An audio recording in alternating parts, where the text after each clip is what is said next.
सम्मानित साथियों,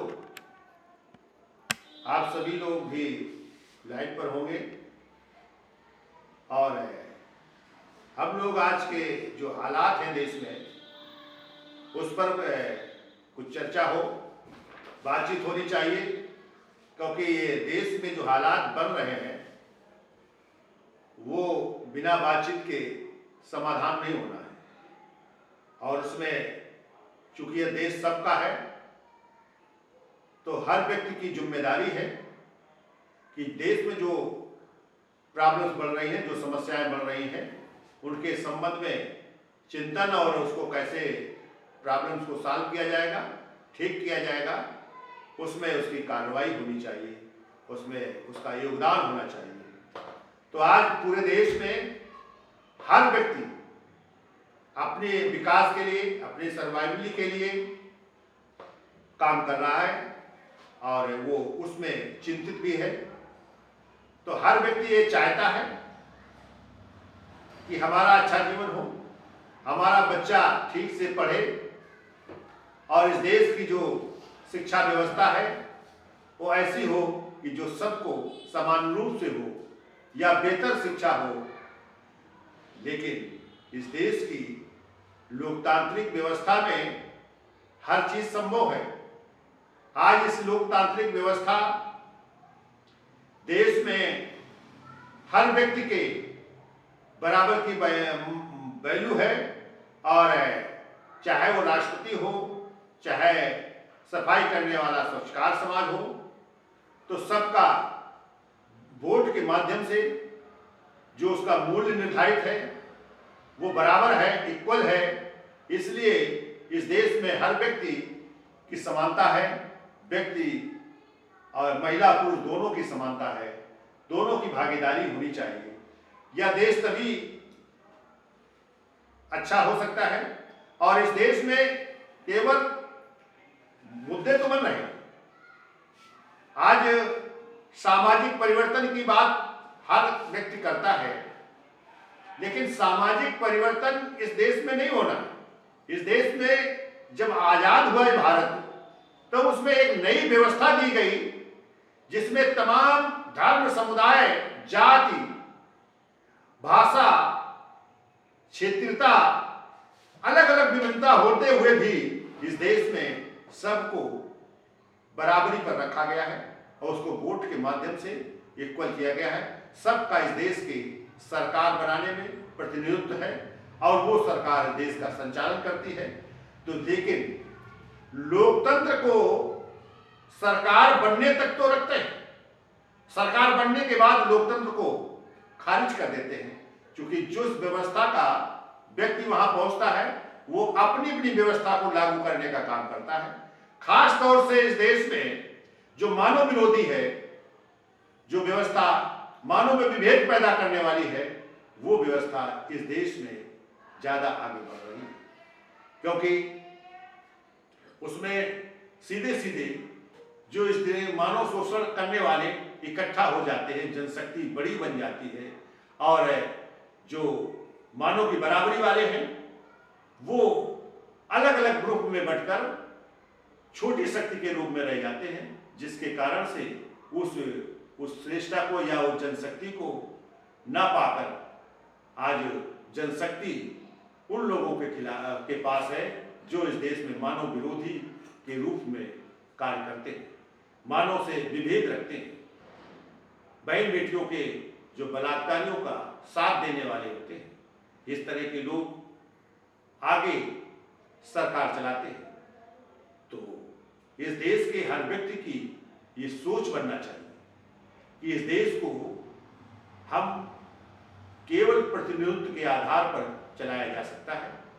लोकतंत्र प्रतिनिधित्व का ही एक आधार है, वो प्रतिनिधित्व को ही लोकतंत्र के माध्यम से आगे बढ़ाया गया है, उसकी सरकार बनती है।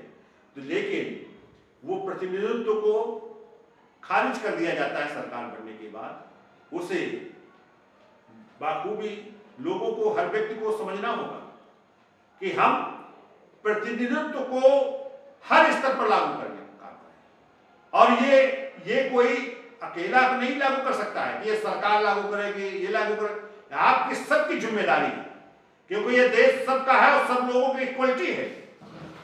इस देश में वोट के माध्यम से सरकार बनती है, तो फिर आप सभी की जब इक्वलिटी है तो फिर एक विचार वालों को, जो एक दूसरे के साथ भाईचारा रखते हो, जो एक दूसरे के सम्मान को रखते हो, जो एक दूसरे की समस्या को अपनी समस्या समझते हुए उसके समाधान का रास्ता निकालते हो, तो उन सबको एक जनशक्ति बननी चाहिए। तब इस देश से विकृत मानसिकता का अंत होगा, समान सामाजिक व्यवस्था का उदय होगा, तभी यह देश मजबूती से आगे बढ़ेगा। तो उसमें अब इसको चूंकि ये कई भागों में बटा हुआ है, समानता को हमें अलग अलग तरीके से देखना होगा, अलग अलग ग्रुपों के हिसाब से। जैसे जो काम कर रहे हैं उन्हें वेतन कम दिया जा रहा है, तो हमें एक मानक के तहत एक समान व्यवस्था होनी चाहिए, जिसे न्यूनतम सिद्धांत के तहत माना जाए या भागीदारी को माना जाए। उसमें न्यूनतम सिद्धांत, जैसे जो सबसे नीचे काम करने वाला, उसको 15,000 रुपया मासिक मिलना चाहिए और उसे हर व्यक्ति को 15,000 रुपया की नौकरी या उसको रोजगार देने का काम होना चाहिए। अगर रोजगार नहीं मिल रहा है तो उसे 1 लाख से 15 लाख तक उसे संसाधन के रूप में बिना ब्याज के ऋण मुहैया कराया जाए, जब वो 15,000 रुपया कमा सकता है। उसी तरीके से इस देश में जो वृद्ध है, विकलांग है, विधवा है, जो प्रधान है, बीडीसी है, डीडीसी है, सभासद है, उन सबको न्यूनतम आधार लगाकर 10,000 रुपये पेंशन मिलना चाहिए और इसकी भागीदारी हम सबको मिलकर करनी होगी। इसमें जब तक ये भागीदारी नहीं होगी तब तक इस देश में जो बराबरी का बात करते हैं ये कभी नहीं आ सकता है। इसी तरीके से एक प्रधानमंत्री जी ने और सपना देखा कि ये सपने तो पूरे नहीं कर पाए, सबका साथ सबका विकास, सबका 15-15 लाख रुपए खाते में डालने की बात, 2 करोड़ हर वर्ष रोजगार देने की बात, ये सब जुमला ठहरा दिया, जबकि जुमला नहीं है, देश और लोगों के लिए धोखा है। और इसके बिहार पर इस देश के न्यायालय को उनके खिलाफ कार्रवाई करना चाहिए, संज्ञान में लेना चाहिए, क्योंकि जो घोषणा थी इसको कैसे मिथ्या कर दिया। दूसरी बात, इस देश में अगर रसोईया है और आंगनवाड़ी है या आशा बहू है या शिक्षा मित्र है, इन सबको 15,000 रुपये से 18,000 रुपया मिलना चाहिए। और जो दूसरा सेक्टर है, मनरेगा है या निजी काम करने वाले हैं, वो सभी को 15,000 से कम किसी को वेतन नहीं दिया जाना चाहिए, वेतन 15,000 मिलना चाहिए, तभी यह देश मजबूत होगा। एक जो स्वप्न देखा है माननीय प्रधानमंत्री जी ने कि पूर्व में कभी ये विश्व गुरु के रूप में जाना जाता था भारत, या इसे सोने का चिड़िया कहा जाता था, वो काल को नहीं अवगत कर रहे कि कब ये विश्व गुरु का था। वो बुद्धिज्म काल था जब ये विश्व गुरु के रूप में जाना जाता था, तब ये बहुत बड़ा देश था। अफगानिस्तान, बर्मा, तिब्बत, ये सब इसी में थे। लेकिन उसके बाद जब भारत आजाद हुआ तो ये विकृतियों का शिकार हुआ, फिर इससे विदेशी सरकारें आई, जिससे गुलाम बन गया। तो उसको जब भारत आजाद हुआ 47 में, तब से ये व्यवस्था दी गई कि हम नए समाज की, देश में जो विकृतियों भरा देश है, जिसमें मानव विभेद है, जो जाति और धर्म पर आधारित है, जो इस गरीबी अमीरी पर आधारित है, तो उसको एक सामाजिक ढांचा ऐसा बनाएंगे जिसमें कोई भेदभाव ना हो, सब लोग मिलकर हम सरकार बनाएंगे और इस देश को मिलकर चलाएंगे। तो लेकिन ये व्यवस्था केवल कागजी रह जाती है या सरकार बनाने तक रहती है, इसके बाद सरकार अपने ढंग से चलाते हैं। और उसके बीच में विश्व गुरु का जो लक्ष्य देखा है, तो विश्व गुरु तभी ये बन सकता है जब ये पुरानी स्थिति को लाया जाए, अर्थात मानव बराबरी हो, अर्थात हर व्यक्ति काम से जुड़ा हो, हर व्यक्ति शिक्षायुक्त हो, हर व्यक्ति कार्य से जुड़ा हो, कार्य के आधार पर इस देश का चुनाव हो। और जब कार्य के आधार पर चुनाव होगा, वो कार्य सब अलग अलग होते हैं। जैसे नेता का कार्य लोगों को मिलना और लोगों की समस्या को सुनना और उसको हल कराना, ये उसका कार्य होता है। और ये लोग उसमें तमाम ऐसे लोग शामिल हो जाते हैं जो कभी लोगों से मिलते नहीं हैं, उनकी समस्या सुनते नहीं हैं। दूसरी बात, इस देश में एक पूंजीपति व्यवस्था है जो पैसे के दम पर वो सीधे आकर शामिल होता है और नेता बनता है। वो कभी अपना ऑफिस नहीं खोलता है विधानसभा या लोकसभा में, और ना वहाँ बैठने का काम करता है, क्षेत्र में जाने का भी काम नहीं करता है। लेकिन साथियों, आप सभी को सजग होना पड़ेगा। यदि आप ऐसी व्यवस्था चाहते हो तो फिर आपको सजग होकर आपको वोट उसी व्यक्ति को देना होगा जो आपकी भागीदारी सुनिश्चित करे, हर स्तर पर भागीदारी। और ये भागीदारी इस देश में सुनिश्चित होगी तो फिर इस देश में हर व्यक्ति काम से युक्त होगा, उसके पास मकान होगा, उसके पास सम्मान होगा, उसके पास तमाम ऐसे संसाधन होगा जो इस देश के मानव को जरूरत है। तो ये तभी हो सकता है जब ये लोग काम से जुड़ेंगे। काम से जब जुड़ेंगे तो उसके पास धन संसाधन आने का व्यवस्था होगी, तब वो लोग किसी तरह से वो दुखी नहीं हो सकता है, वो सुखी होगा।